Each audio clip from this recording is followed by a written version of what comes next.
Blackwater. Tomo 1. La Riada. Capítulo 3. Roble acuático. Durante los 5 días que pasó en la iglesia de la Gracia de Sion, la señorita Elinor trató de mostrarse lo más útil posible. Cuidaba a los niños, cocinaba un poco, limpiaba la iglesia o lavaba la ropa de cama. Todo ello sin quejarse lo más mínimo. Se había ganado la admiración de todo el mundo, menos de Mary Love, cuya antipatía hacia la señorita Elinor era ya objeto de algún que otro comentario. A falta de una razón mejor, muchos la atribuían al orgullo familiar.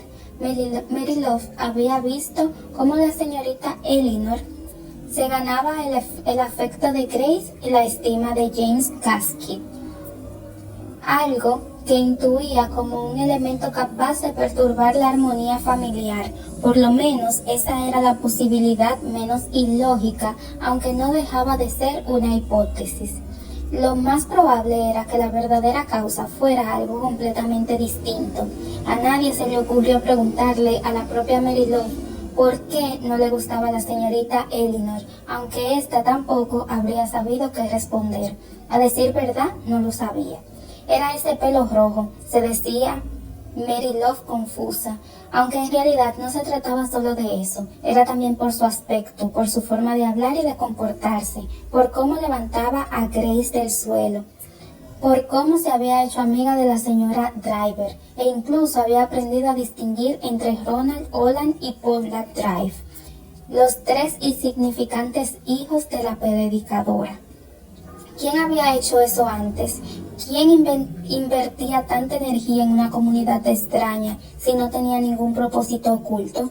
Aunque por otro lado, ¿cuál podía ser el propósito de la señorita Elinor? Lo siento por esa niña, sentenció Mary Love mientras se mecía junto a Sister en el porche delantero. Observaba la casa de James a través de una cortina de camelias de aspecto moribundo. Atenta a si Eleanor Dahmer aparecía en alguna de las ventanas. Hacía ya casi 2 semanas que Mary Love y Sister habían vuelto a su casa y que el hedor de la inundación todavía no se había disipado. ¿Qué niña, mamá? Sister estaba bordando una funda de almohada con hilo verde y amarillo. Había perdido tanta ropa blanca. La pequeña Grace Caskey. ¿Qué niña va a ser tu prima pequeña? ¿Por qué te da pena, Grace? Mientras su madre ande lejos, estará bien. A eso me refiero, dijo Mary Love. James se ha librado de esa mujer a todos los efectos y doy gracias por poder decirlo. Para empezar, James no debería haberse casado nunca.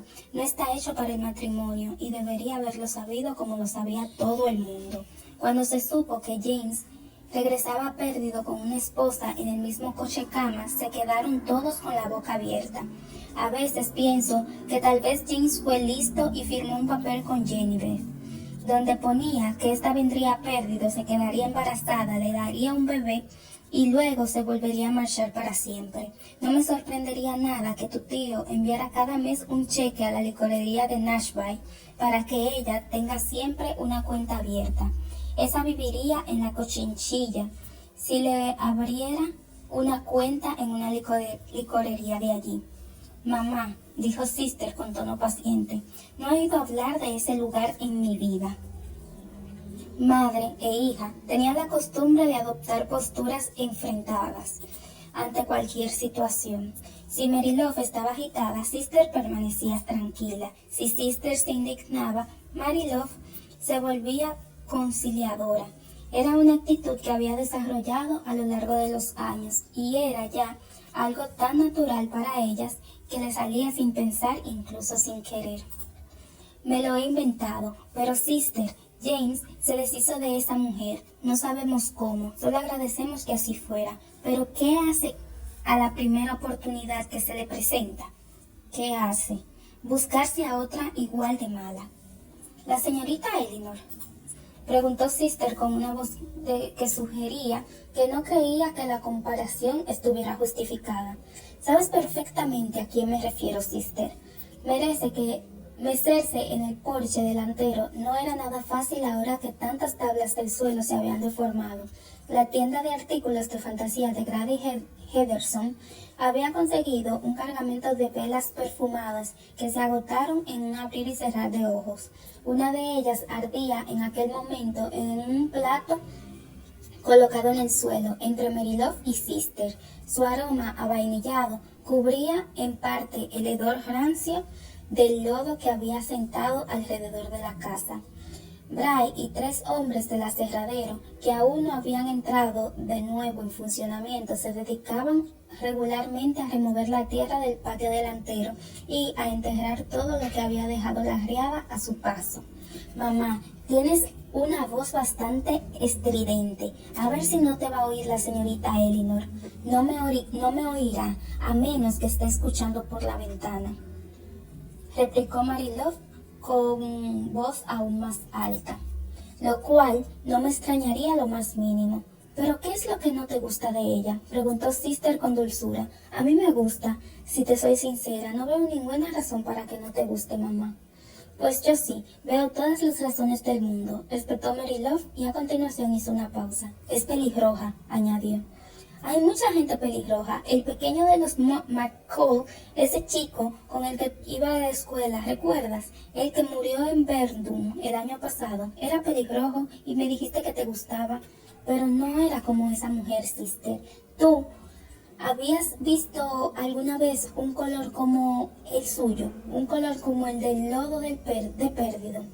Porque yo no. Además, no es solo por el pelo rojo. ¿Por qué es entonces?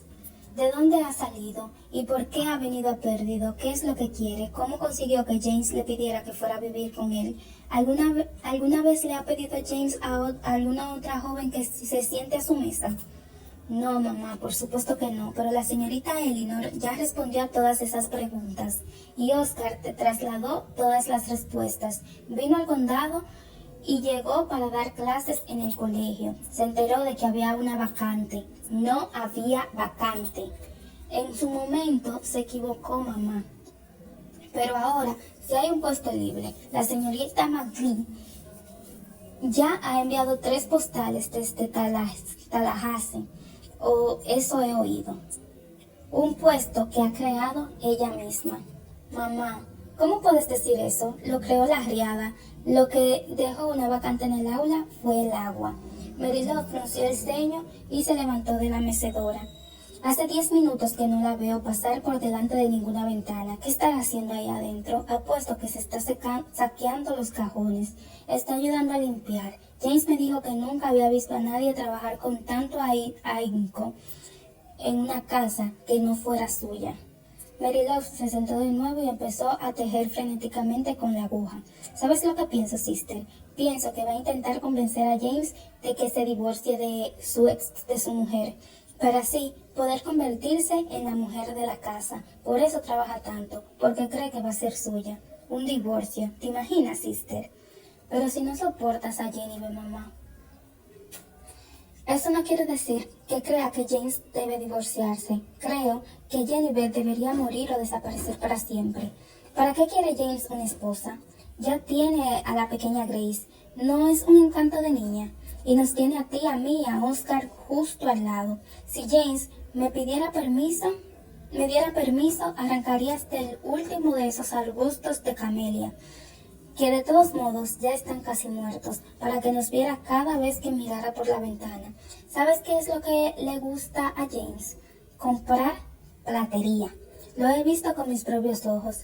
Veo un cuchillo platero y se le ilumina la cara. Una espátula, lo mismo. Tiene todo eso, por no mencionar el aserradero, que lo mantiene ocupado, y encima tiene una niña que criar. ¿Para qué diablos necesita una esposa? Fue curioso que en Pérdido nadie montara ningún escándalo por el hecho de que James, un hombre acomodado que por fortuna vivía separado de su esposa, hubiera invitado a una joven hermosa sin ataduras y sin dinero a vivir en su casa. Para los habitantes del pueblo, la maestra acababa de llegar al pueblo y había perdido todo su dinero, su certificado, su ropa en la inundación. Necesitaba un lugar donde quedarse hasta haberse recuperado, y James tenía una gran casa, al menos con 2 habitaciones libres, y una niña a la que vendría a la mar de bien aprender modales de una mujer. Y como su esposa estaba en Nashville, haciendo quién sabe qué. Al propio James tampoco le venía nada mal tener a alguien con quien hablar durante la cena. Al mismo tiempo, todo el mundo cuchicheaba sobre qué diría Jennifer si se enterara. Elinor Dartmouth era inteligente. Se le notaba con tan solo mirarla, y probablemente tenía mal genio. Era imposible que alguien con el pelo de color no tuviera mal genio, pero la gente de buen corazón esperaba que nunca llegara el momento de poder comprobar si Elinor Dartmouth podía plantarse cara a Jennifer Caskill. Los daños causados por la riada no se habían limitado a los animales y a los objetos construidos por el hombre. Flores, arbustos y árboles habían parecido a millares y hubo que replantar el pueblo entero. Los desperfectos más importantes se registraron en los terrenos de los Caskills. Todos los árboles se habían desarraigado. Ya no había ni rosas ni flores de reina, ni parterres de lirios de día, iris barbados y narcisos, ni setos de adelfas y lujustros, ni matas de espino o de magnolia japonesa. Las azaleas seguían en sus parterres alrededor de la casa, pero estaban muertas. La camelia también parecía muerta, aunque Bray aseguraba que habían sobrevivido y Mary Love aceptó su opinión. O en cualquier caso no dio instrucciones de que las arrancaran, y desde luego ya no había césped. El río había dejado 20 centímetros o más de barro rojo empapado. Todos los días Mary Love y Sister observaban si brotaba briznas de hierba a través de la tierra roja, o todos los días se llevaban una decepción. Los de Denbourne y los Tour, cuyas plantas habían sufrido también lo suyo, habían arrancado y sembrado patios y parterres, y el lodo del pérdido parecía haber traído consigo una gran cantidad de nutrientes, pues sus césped habían brotado de repente verdes y espléndidos, y crecían más exuberantes y veloces que nunca. En cambio, en la casa de James, situada justo al lado del patio, seguía convertido en una extensión de barro oscuro, al igual que en la casa de Mary Love. Unas semanas más tarde, el sol secó el lodo y dejó una capa de arena grisácea de 5 centímetros de profundidad, con la arena rojiza del río compactada debajo. Sister cogió un puñado de arena y la dejó correr entre los dedos. Mezclada con arena había las semillas de césped que Bryce había esparcido el viernes por la tarde. La desaparición del césped de sus jardines era un asunto muy comentado en Perdido, pues aquella pequeña plaga de esterilidad se había extendido tan solo por las propiedades de los Caskill, pero no había afectado, por ejemplo, a los de Denbourne. La extensión de arena grisácea llegaba hasta el límite de la propiedad de los Caskill, y justo al otro lado empezaba el césped. La arena se extendió también hasta el límite de la propiedad de Mary Love en la linde del pueblo, donde empezaba a pinar, con un sotobosque denso y espinoso. A finales de junio, Mary Love y James habían perdido ya las esperanzas de que la hierba volviera a crecer. Mary Love contrató al pequeño Buster Sapp para que todas las mañanas a las 6:30 pasara el rastrillo por la arena.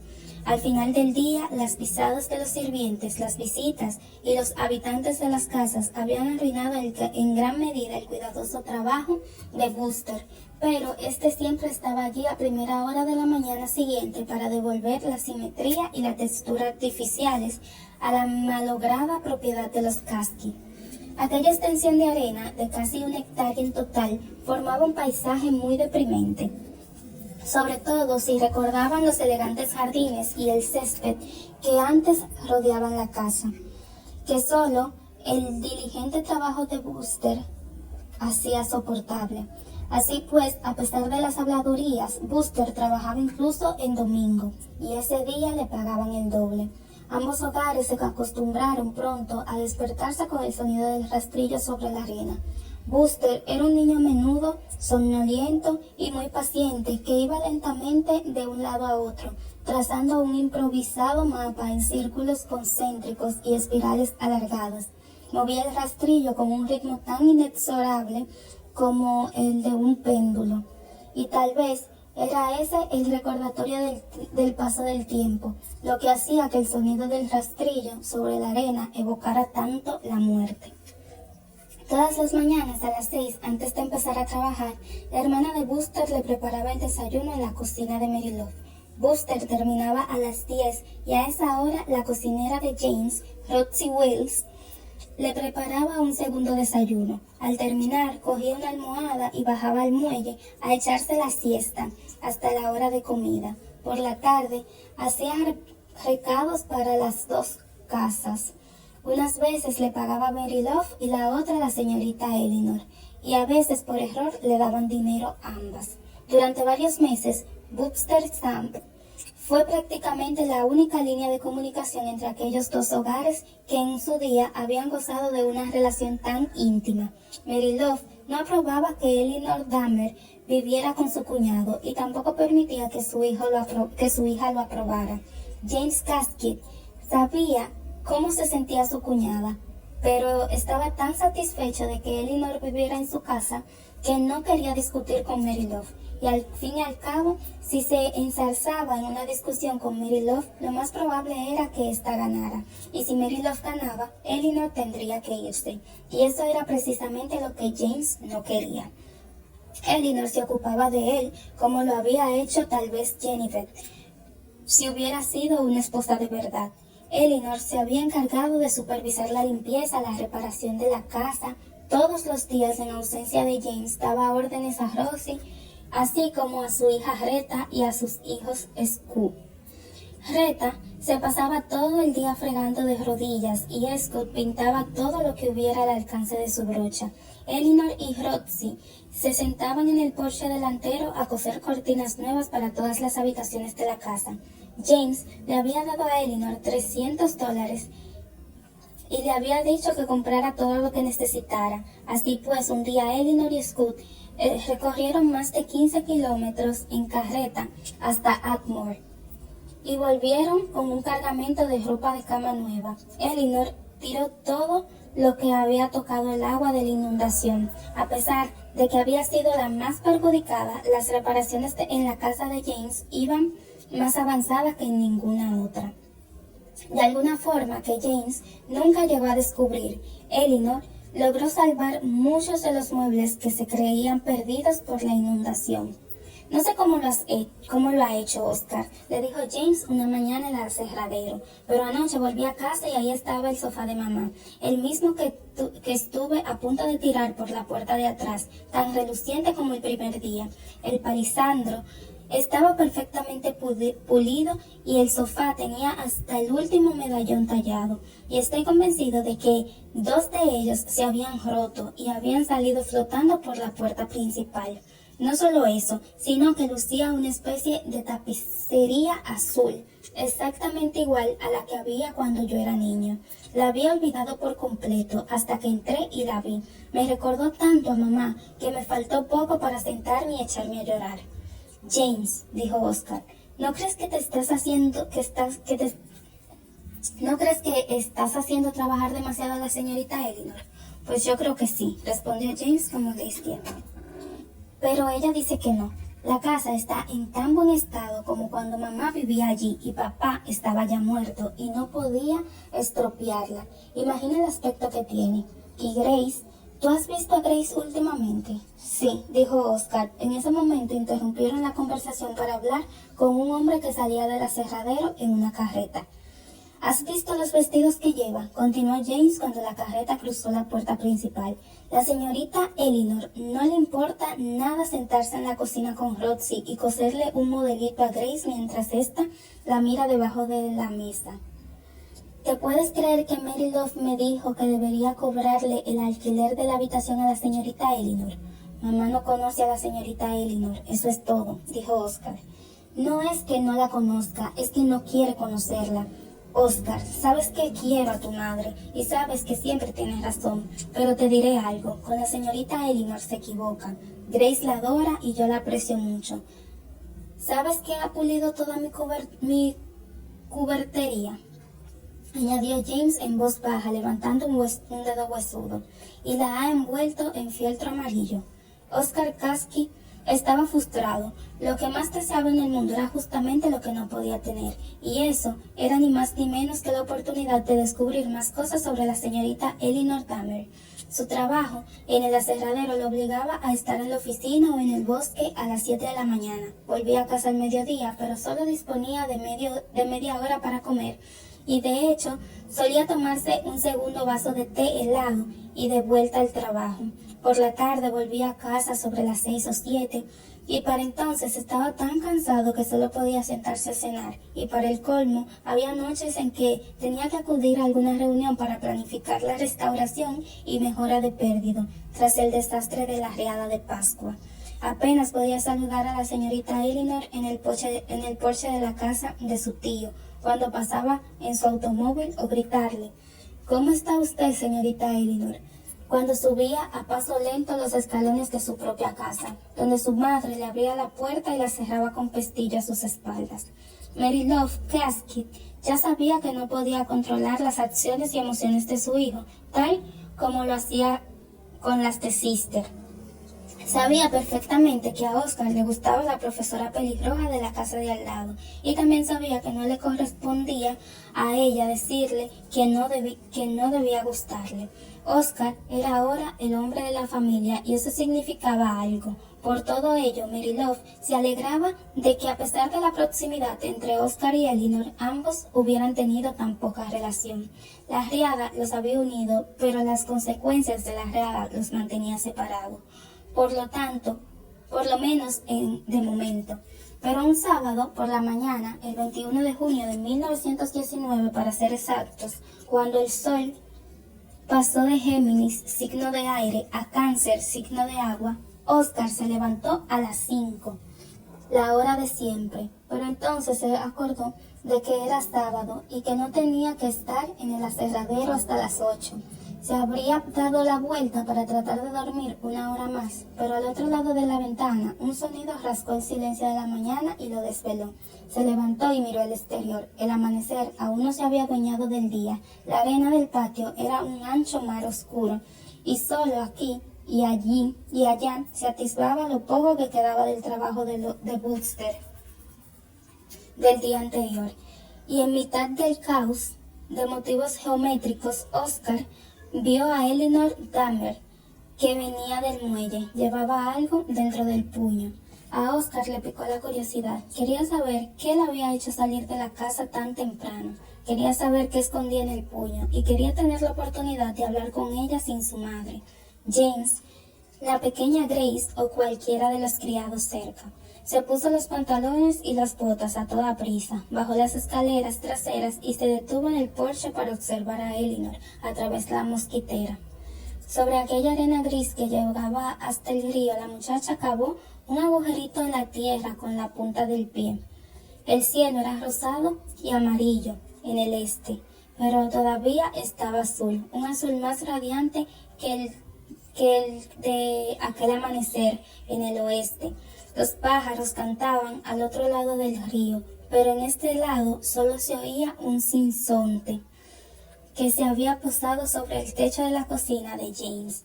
A pesar de la distancia, Oscar oía perfectamente el chapoteo del agua contra los pilotes del muelle. Abrió la mampara. La señorita Elinor levantó la mirada, abrió ligeramente la mano y algo cayó en el hoyito que tenía entre los pies. Entonces cubrió el agujero de arena con la punta del zapato. «¿Qué estás haciendo, si se puede saber?», preguntó Oscar, que salió bajo los escalones. Su voz extrañamente hueca rompió el silencio de la mañana. La calma era tal que el leve sonido de la puerta mosquitera, al cerrarse, resonó contra el lateral de la casa de James Kasky. La señorita Elinor dio unos pasos hacia la derecha e hizo otro agujero en el suelo. Oscar se acercó a ella. «He traído bellotas», dijo ella. «¿Y las estás plantando?», preguntó Oscar con incredulidad. «¿Quién planta bellotas? ¿De dónde las has sacado?». «Las ha arrastrado el río», respondió Elinor con una sonrisa. «¿Quiere echarme una mano, señor Oscar?».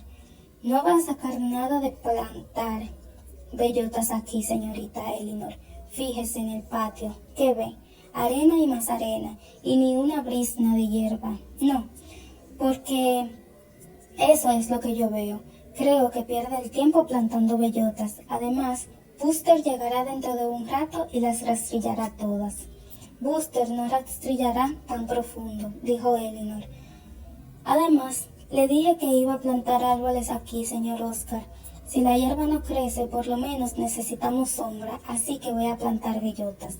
Será de roble siempre vivo, imagino, dijo Oscar examinando las 4 bellotas que Elinor dejaba caer en su palma de la mano.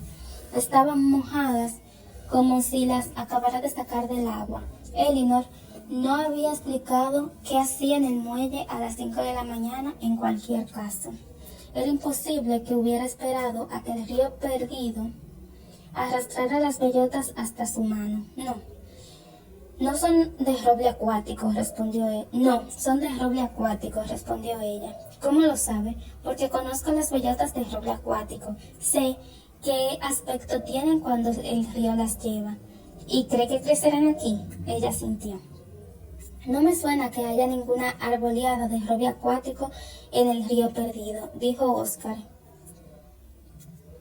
después de una pausa, como si tratara de recordar alguna. Era una forma educada de contradecir a la señorita Elinor, ya que en realidad Oscar conocía todos los árboles del condado de Baldwin, Escambia y Monroe, y estaba totalmente seguro de que no había una sola rama de roble acuático que pendiera sobre las aguas de la parte alta de Perdido. Pues alguno tiene que haber, dijo Elinor, dejando caer otra bellota en la tierra. Si la corriente se las ha llevado río abajo. ¿Sabe qué? Preguntó Oscar, que cavó un agujero con el tacón de la bota y dejó caer una bellota. Esta tarde saldré temprano del trabajo y usted y yo iremos a dar un paseo en carretera, dijo, cubriendo la bellota de arena. ¿Un paseo a dónde? La señorita Elinor metió la mano en el bolsillo del vestido y sacó otro puño de bellotas. Dejó caer varias en la palma extendida de Oscar y se quedó el resto. Mientras él hablaba, ella siguió con la plantación. Al bosque. Va a elegir los árboles que más le gusten, los que quiera, hasta 6 metros, y los marcaré con una cinta azul. Y el lunes por la mañana enviaré a algunos hombres a desenterrarlos. Los traeremos aquí y los replantaremos. No sé cómo no se me ha ocurrido antes. ¿Para qué tengo tantos hombres contratados si no? Incluso, aunque esas bellotas arraigaran, y créame que hay árboles más bonitos que los robles acuáticos, señorita Elinor, tardarían tanto en crecer que usted y yo ya andaríamos encorvados antes de que dieran sombra suficiente como para quitarnos el sombrero. Se equivoca, señor Oscar, dijo Elinor Darnley, y yo no voy a elegir ningún árbol del bosque, pero venga a las 3 y tendré preparada la carreta de Scott para salir a dar ese paseo. A Mary Love no le gustó nada la idea y esa noche tras su regreso, Oscar apenas tuvo tiempo de lavarse las manos antes de que la cena estuviera servida. ¿De qué han hablado?, le preguntó Sister. De James y Grace, y de la escuela, y también de la inundación, como todo el mundo en el pueblo. ¿Por qué has tardado tanto?, quiso saber Mary Love. Creía que era mejor no mencionar el comportamiento escandaloso de Oscar, pero su curiosidad pudo más que sus reversas a la hora de dar más importancia de la bebida a aquel episodio. La he llevado donde los Sapp y hemos comprado zumo de caña. ¿Saben que ha puesto a una niña de 3 años a cargo de la prensa? Es tan pequeña que tiene que colocarla sobre el lomo de su vieja mula y arrastrarla con la cuerda. Vaya con los Sapp, exclamó Sister. Terminaremos contratando a esos nuevos mocosos solo para impedir que los maten a trabajar. Ya lo verán. Así pues, han ido donde los Sapp y han vuelto, dijo Mary Love. Eso les ha llevado 3 horas y 35 minutos. Nos hemos parado a charlar con la señorita Driver. Eso es todo. La señora Driver no ha dado un poco de su sandía temprana. Dudo que hubiéramos parado si Olan y Portland o tal vez Ronald no hubieran salido corriendo y hubieran detenido la carreta. Los chicos tienen mucho cariño a la señorita Eleanor y tú sabes que comen la sandía con pimienta en vez de sal. Nunca había oído hablar de eso, pero la señorita Eleanor sí. Mamá, la señorita Eleanor es más lista de lo que crees. En la casa contigua también, en la mesa de la cena, la señorita Eleanor contó la misma historia para Grace y James. Pero, ¿te lo has pasado bien?, preguntó James. Desde luego, respondió la señorita Eleanor. El señor Oscar ha sido muy cortés conmigo. Bueno, mientras te lo hayas pasado bien, dijo James, eso es lo único que importa. 8 días después de plantar la bellota de roble acuático, Eleanor asistió por primera vez a la misa matutina de Pérdido. Hasta entonces, después de la escuela dominical, Eleanor siempre había regresado a casa con Grace, a quien consideraba aún demasiado pequeña para escuchar un sermón. Pero de repente Grace se había hecho mayor, o se comportaba mejor, o tal vez era simplemente que Eleanor Dahmer deseaba ir a la iglesia. Pero lo cierto es que junto a Eleanor se sentó Oscar Caskey, y cada vez que se levantaba para cantar un himno, él sostenía el libro abierto para ella, que sujetaba a la pequeña Grace en sus brazos. A Mary Love no le hacía ninguna gracia y entre estrofa y estrofa Sister le susurró: «Mamá, no puedes esperar que sujete a Grace y el himnario a la vez». Esa mañana, cuando volvieron de la iglesia, Buster Sapp estaba esperando en la escalera de la casa de James. Al verlos llegar, corrió hacia la señorita Eleanor, la agarró de la mano y la arrastró hacia el patio trasero. Los demás lo siguieron, sorprendidos de encontrar a Buster despierto a esas horas de la mañana, y aún más de que no hubiera terminado de rastrillar un lateral de la casa, y vieron como la señorita Eleanor se detenía cerca de las ventanas del salón trasero, sonreía de oreja a oreja. A su lado, con los ojos muy abiertos y expresivos y expresiones de asombro, Buster Sapp se balanceaba adelante y atrás con un dedo tembloroso, señalaba un pequeño retoño de roble de unos 30 centímetros de altura. Junto a este estaba la bellota de la que había brotado, partida y podrida, cubierta de arena gris. Y ante la mirada ingenua, asombrada de James, Mary Love, Sister y Oscar, Buster se levantó y recorrió todo el patio señalando otros 17 retoños de roble acuático que habían brotado de la noche a la mañana en la estéril tierra arenosa.